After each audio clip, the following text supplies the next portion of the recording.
Personne ne comprenait ce qui se passait, et moi non plus d'ailleurs. Moi j'ai compris assez vite que c'était un piège à con, parce que la position où il m'a mise pour être interviewée n'était pas du tout celle qu'on m'avait dit que j'aurais. C'est-à-dire qu'en principe, je devais être toute seule.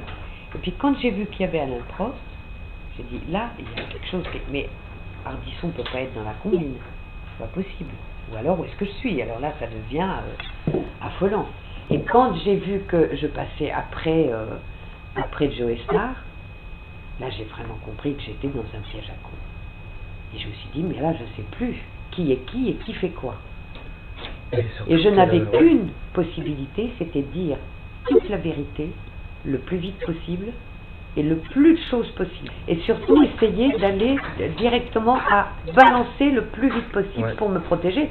C'est une question de vie ou de mort, quand même. Hein. Donc, je n'avais qu'une seule stratégie, c'était filer droit, ne dire que la vérité, et la plus extrême vérité, et avec des choses qui n'étaient pas du tout programmées pour être dans une émission de variété, bien entendu, puisqu'on m'a déplacée et qu'on m'a mise au milieu d'un truc où vous avez vu un montage.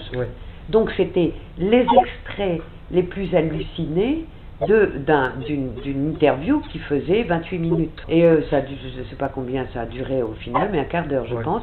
Donc c'était un montage qui était fait véritablement pour qu'on ne comprenne rien, sinon qu'éventuellement j'avais pété les plombs et que j'étais une cinglée paranoïaque. Sans compter que la rumeur est partie avant même que j'ai fait cette émission, et que tout ça a fait qu'il y avait une espèce de complot qui a été, sans compter l'affaire Schuller elle-même. Déjà ça, moi j'avais pas compris. Encore une fois, ma manière de faire, pour une fois, elle m'est bien retombée sur la gueule. 10h du soir, un jeune garçon que j'ai connu quand il avait 12 ans, sonne chez moi en me disant, voilà, j'ai pas de fric, je peux pas rentrer à Paris. Diego, qui habite le palier en face, donc m'a foutu dehors, on s'est engueulé, j'ai une chaussette, j'ai pas de manteau, et j'ai pas bouffé, et je sais pas où dormir. Antoine, tu te fous sur le canapé, où il y a une chambre d'amis qui est là, il n'y a pas de problème. Il reste là pendant 10 jours, et il part chez sa mère. Et chez sa mère, il va aller dénoncer son père. Eh bien, qu'est-ce que j'en sais? Et je m'aperçois après qu'on l'a mis chez moi exprès, qu'il a dénoncé son père exprès, que les deux se sont domiciliés chez moi à l'ambassade de Suisse. Didier Schuller, que je n'ai jamais vu de ma vie, qui m'a traîné dans la merde en disant que j'étais dans une secte, que j'avais poussé son fils, qui venait chercher son fils, le tirait des griffes d'une folle qui avait poussé son fils à le dénoncer. Mais qu'est-ce que c'était que ces histoires? Donc en pareil cas, j'ai une stratégie. Je fais comme la sole, je me mets au fond, j'attends que ça passe, et le jour où ça me passe à portée de main, et c'est dans pas très longtemps, le jour où ça me passe à portée de main, alors là, il ne faut pas m'approcher. Puisque le père et le fils ont demandé tous les deux à être chez moi, domiciliés à Genève. Bien entendu, contre mon accord. En aucun cas, j'aurais voulu ni d'Antoine Schuller, ni de Didier Schuller, a fortiori Didier Schuller, qui dans l'avion disait, vous comprenez, je suis obligé de rentrer pour mon fils le tirer des griffes une secte d'extrême droite. Moi, dans une secte déjà, mais c'est impensable quand on voit ma carrière, je n'arrête pas de faire de l'audio, je suis incapable d'être dans un groupe, a fortiori un parti politique, a fortiori une secte, mais c'est contre ma nature, c'est imbécile pour tous les amis qui me connaissent, mais c'est impensable. Bon, donc voilà, c'était un piège à con. Je me suis aperçue à cette... Voilà, ça sentait le piège, c'en était un. La presse a suivi comme un seul homme. Vous en déduirez ce que vous voulez. Mais quand moi, j'ai essayé de leur amener les preuves du contraire, ou même de les avoir au téléphone, pas eu un mot. Rien n'est passé. Rien. Et je leur ai amené les pièces de dossier qui sont irréfutables. Personne n'a voulu le passer. À Libé, ils ont dit carrément, c'est pas moi qui ai vu la fille de Libé, elle a dit si je passe ça, je suis foutu dehors ce soir. Donc ça veut dire que toute la presse est aux ordres, parce qu'après tout, je peux avoir dit des choses qui pouvaient être intéressantes. Sur le temple solaire, moi j'ai assisté à des choses qui sont autour de cette histoire. Est-ce que ça peut aider des gens de le savoir? Moi je le pense. Les services secrets suisses qui ont travaillé avec moi pendant 2 ans l'ont pensé également. Donc j'ai pas travaillé avec des fous. J'aurais été un minimum du quart du centième cinglé que jamais les services secrets suisses n'auraient travaillé avec moi pendant 2 ans. Donc il y a bien péril en la demeure. Je n'ai pas dit, du reste, je suis condamné en première instance à 400 francs d'amende pour diffamation, 400 francs. C'est dire jusqu'à quel point les choses énormes que j'ai pu dire, ça valait un arrangement à 400 francs pour que je me taise. Et je refusais d'ailleurs. Je tiens à ce que la vérité soit faite. Je n'ai pas dit l'ombre d'un mensonge. Et tout ce que je dis, je peux le prouver. Personne ne veut avoir les preuves sur la table, que ce soit Le Monde, Libé, Le Figaro en premier. Enfin, est-ce que c'est sérieux? Est-ce que c'est ça que je vais écouter? Ça, c'est le four, c'est pas grave. Non, mais c'était une période fichtrement serrée, hein. Fichtrement serrée. Je me suis rendu compte du piège à con au moment où j'étais à la mission. Je n'en parlerai jamais avec Ardisson, il était obligé de le faire. Bon, maintenant que j'ai bien vu, mais au moment où je me suis retrouvée là-dedans, je ne savais pas d'où venait le coup. Je n'ai pas compris une seconde que Francis Spinner, avocat de mon mari, avait fait la liste des questions. Mais comment je peux imaginer un truc pareil?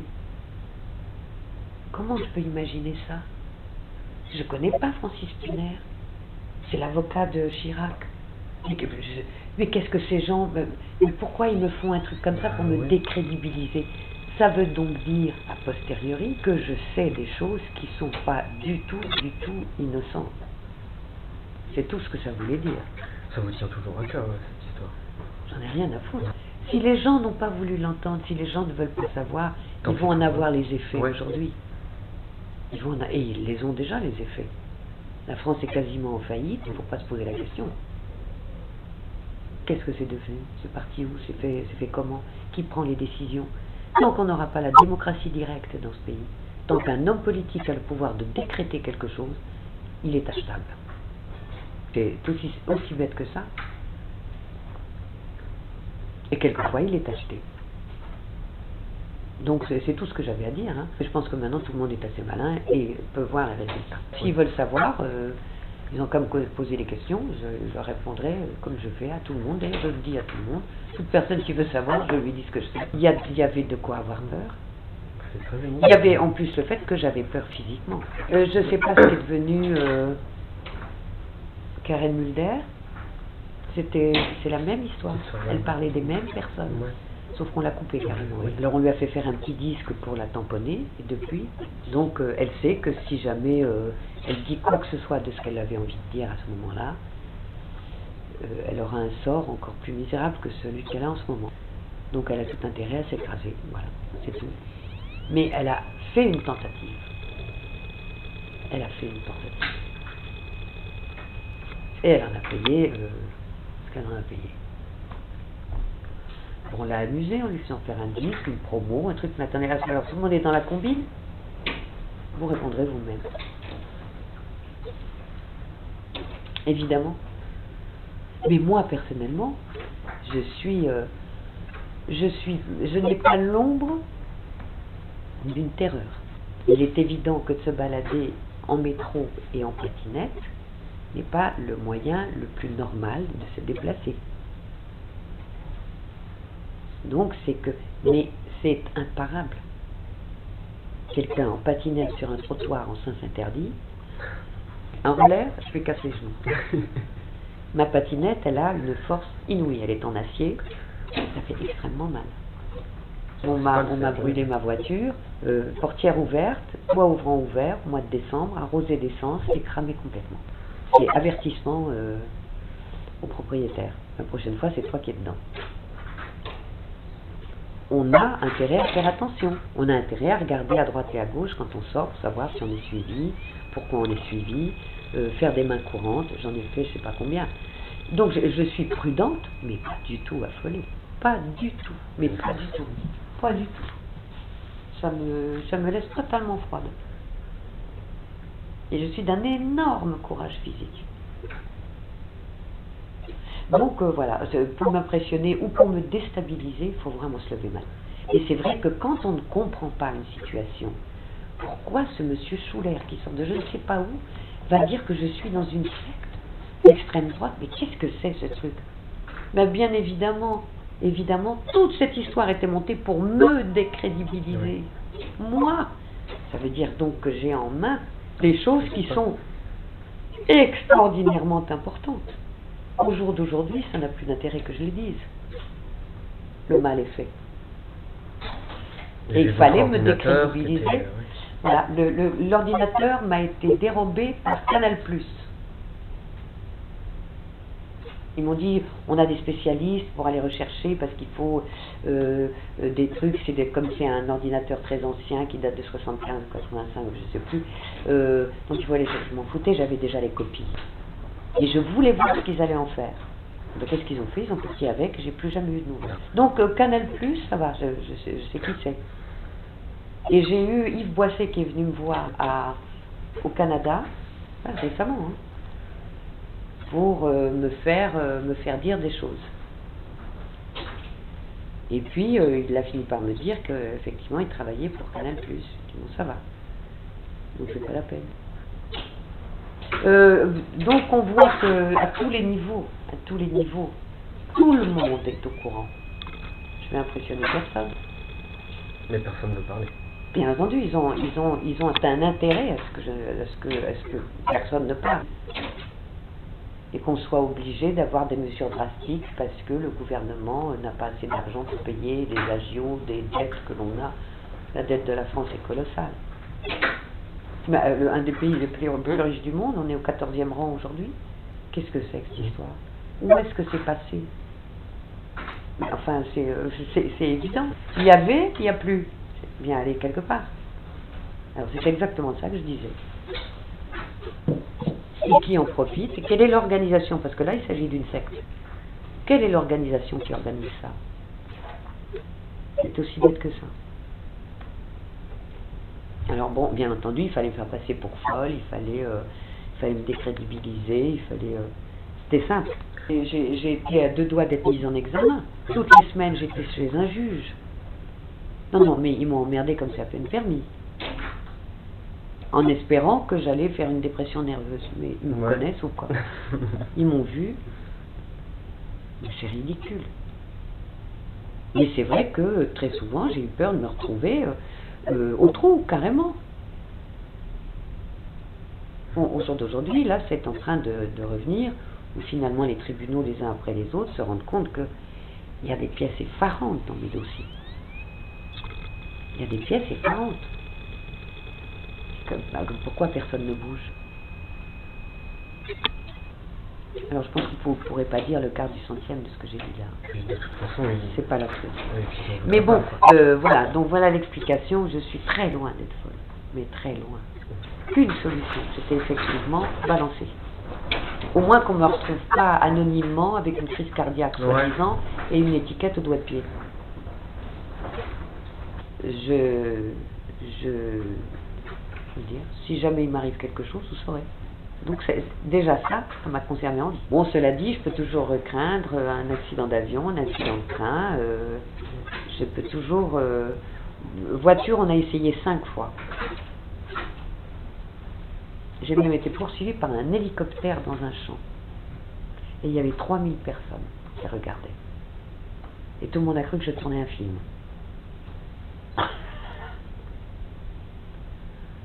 Et j'étais là, j'étais au spectacle.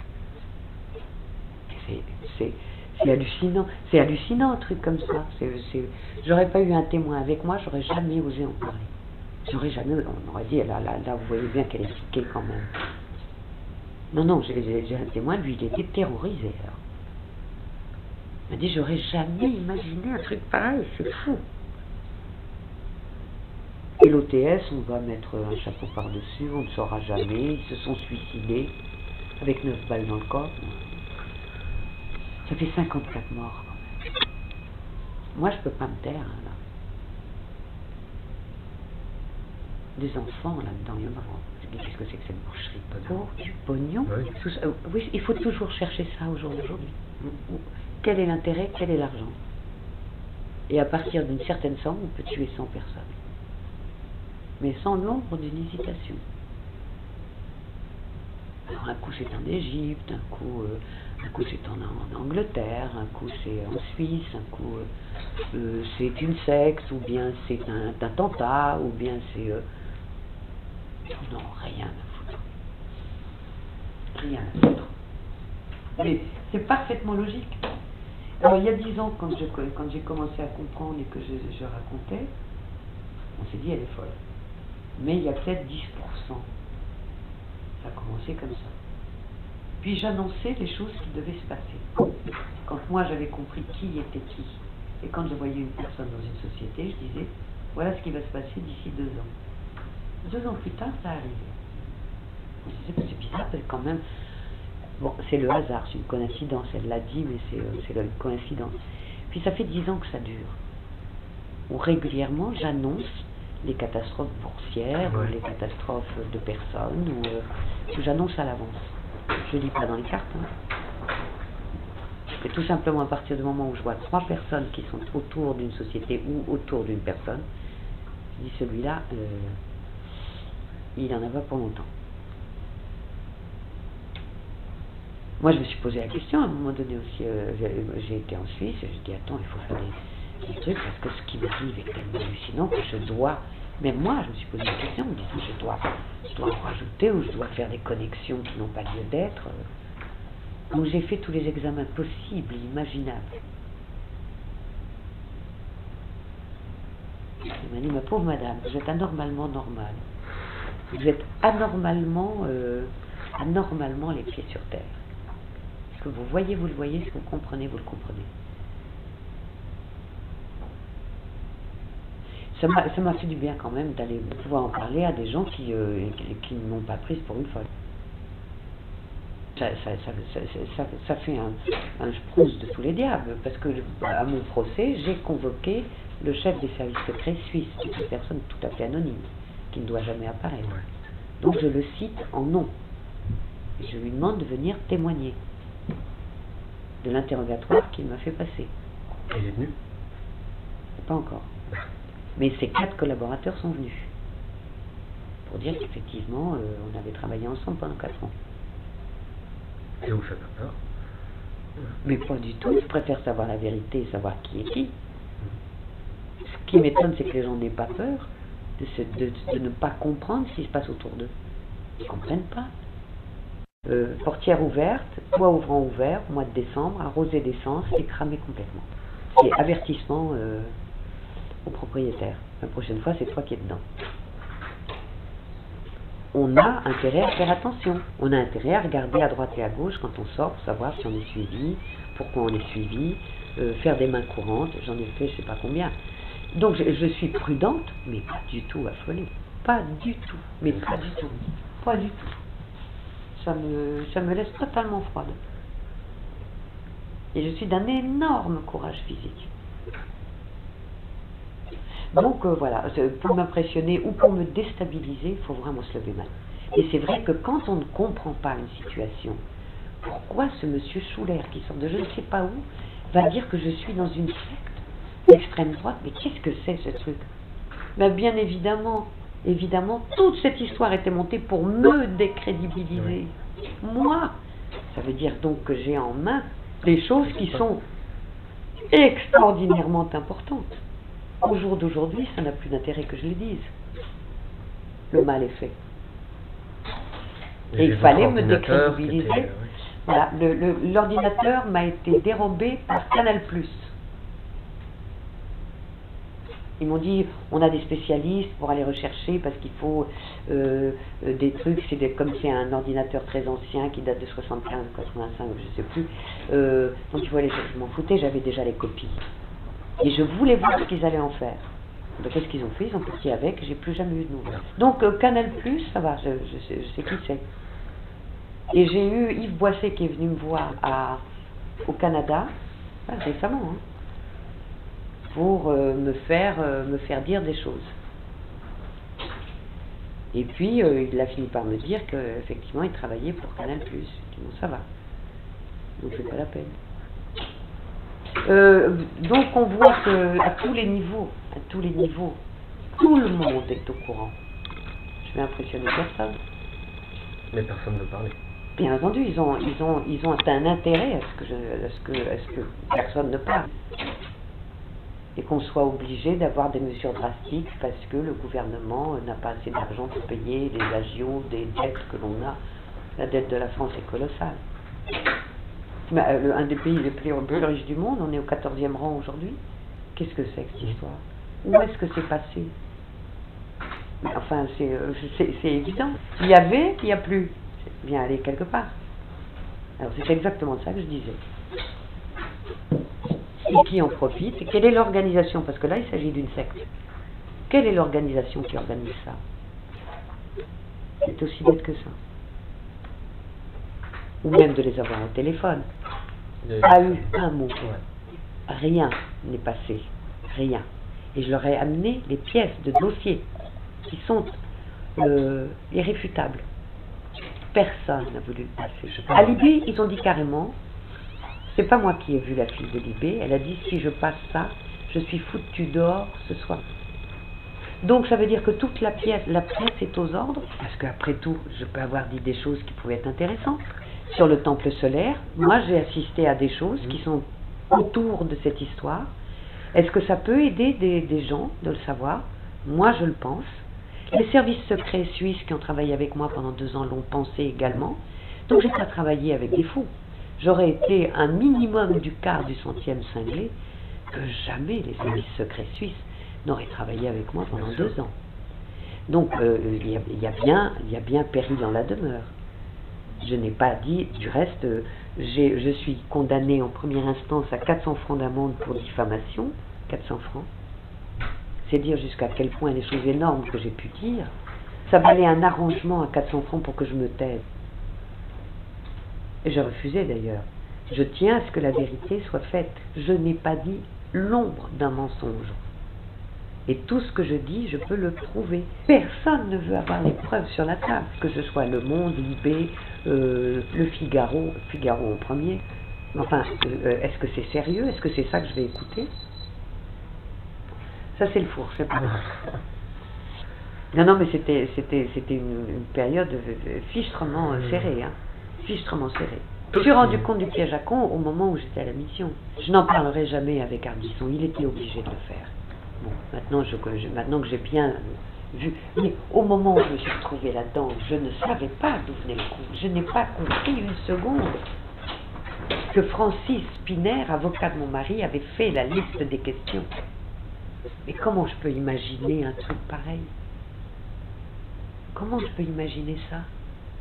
Je ne connais pas Francis Spinner. C'est l'avocat de Chirac. Mais qu'est-ce que ces gens... Mais pourquoi ils me font un truc comme ça pour me décrédibiliser? Ça veut donc dire, a posteriori, que je sais des choses qui ne sont pas du tout innocentes. C'est tout ce que ça voulait dire. Ça vous tient toujours à cœur, cette histoire? J'en ai rien à foutre. Si les gens n'ont pas voulu l'entendre, si les gens ne veulent pas savoir, ils vont en avoir les effets aujourd'hui. Et ils les ont déjà, les effets. La France est quasiment en faillite, il ne faut pas se poser la question. Qu'est-ce que c'est devenu? C'est parti où? C'est fait comment? Qui prend les décisions? Tant qu'on n'aura pas la démocratie directe dans ce pays, tant qu'un homme politique a le pouvoir de décréter quelque chose, il est achevé. Les services secrets suisses n'auraient travaillé avec moi pendant 2 ans. Donc il y a bien péril en la demeure. Je n'ai pas dit, du reste, je suis condamné en première instance à 400 francs d'amende pour diffamation, 400 francs. C'est dire jusqu'à quel point les choses énormes que j'ai pu dire, ça valait un arrangement à 400 francs pour que je me taise. Et je refusais d'ailleurs. Je tiens à ce que la vérité soit faite. Je n'ai pas dit l'ombre d'un mensonge. Et tout ce que je dis, je peux le prouver. Personne ne veut avoir les preuves sur la table, que ce soit Le Monde, Libé, Le Figaro en premier. Enfin, est-ce que c'est sérieux? Est-ce que c'est ça que je vais écouter? Ça c'est le four, je sais pas. Non, mais c'était une période fichtrement serrée, hein. Fichtrement serrée. Je me suis rendu compte du piège à con au moment où j'étais à la mission. Je n'en parlerai jamais avec Ardisson, il était obligé de le faire. Bon, maintenant que j'ai bien vu, mais au moment où je me suis retrouvée là-dedans, je ne savais pas d'où venait le coup. Je n'ai pas compris une seconde que Francis Spinner, avocat de mon mari, avait fait la liste des questions. Mais comment je peux imaginer un truc pareil? Comment je peux imaginer ça? Je connais pas Francis Spinner. C'est l'avocat de Chirac. Mais qu'est-ce que ces gens... Mais pourquoi ils me font un truc comme ça pour me décrédibiliser? Ça veut donc dire, a posteriori, que je sais des choses qui sont pas du tout innocentes. C'est tout ce que ça voulait dire. Ça vous tient toujours à cœur, cette histoire. J'en ai rien à foutre. Si les gens n'ont pas voulu l'entendre, si les gens ne veulent pas savoir, ils vont en avoir les effets aujourd'hui. Et ils les ont déjà, les effets. La France est quasiment en faillite, il ne faut pas se poser la question. Qu'est-ce que c'est devenu? C'est parti où? C'est fait comment? Qui prend les décisions? Tant qu'on n'aura pas la démocratie directe dans ce pays, tant qu'un homme politique a le pouvoir de décréter quelque chose, il est achetable. C'est aussi bête que ça. Et quelquefois, il est acheté. Donc c'est tout ce que j'avais à dire. Hein. Je pense que maintenant tout le monde est assez malin et peut voir les résultats. S'ils veulent savoir, ils ont qu'à me poser des questions, je leur répondrai comme je fais à tout le monde, et je le dis à tout le monde. Toute personne qui veut savoir, je lui dis ce que je sais. Il y avait de quoi avoir peur. Il y avait en plus le fait que j'avais peur physiquement. Je ne sais pas ce qui est devenu Karen Mulder. C'est la même histoire. Elle parlait des mêmes personnes. Sauf qu'on l'a coupé carrément. Oui. Alors on lui a fait faire un petit disque pour la tamponner, et depuis, donc elle sait que si jamais elle dit quoi que ce soit de ce qu'elle avait envie de dire à ce moment-là, elle aura un sort encore plus misérable que celui qu'elle a en ce moment. À Libé, ils ont dit carrément, c'est pas moi qui ai vu la fille de Libé, elle a dit si je passe ça, je suis foutue dehors ce soir.